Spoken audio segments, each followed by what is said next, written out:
जोगोनारनि 7टा गुनफोर एबा जोगोनार ओंख्रि जानायनि 7टा मुलाम्फा। जोगोनाराव fibre, antioxidant, magnesium, iron, zinc, manganese, beta carotene बेफोरखौ मोननो हायो। सानफ्रोमबो जोगोनारनि ओंख्रि जानाया देहानि थाखाय जोबोद मुलाम्फा गोनां। जोगोनाराव नांगौ बिबांनि भिटामिन ए मोननो हायो। जुदि नोंथाङा सानफ्रोमबो जोगोनारनि ओंख्रि जायोब्ला नोंथांनि मेगननि नोजोरा गोख्रों जायो, लोगोसे मेगननि बेरामफोरनिफ्रायबो रैखा मोननो हायो। भिटामिन सि गोनां जोगोनार ओंख्रिखौ सानफ्रोमबो जाबाय थायोब्ला देहानि बेराम होबथानो हानाय गोहोआ बाङो, बेजों बेराम आजार जानायनिफ्राय रैखा मोननो हायो।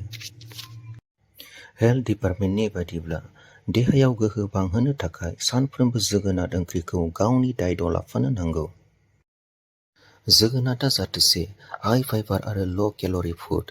जुदि नोंथाङा सानफ्रोमबो गावनि डाइटआव जोगोनार ओंख्रिखौ लाफायोब्ला वेट लस खालामनायाव मदद खालामो।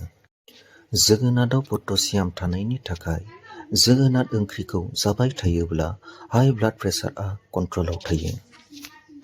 सानफ्रोमबो जोगोनार ओंख्रिखौ जायोबोला कलेस्ट्रल लेभेलआ मोजाङै थायो आरो गाज्रि कलेस्ट्रलनि बिबाङा खमायलाङो।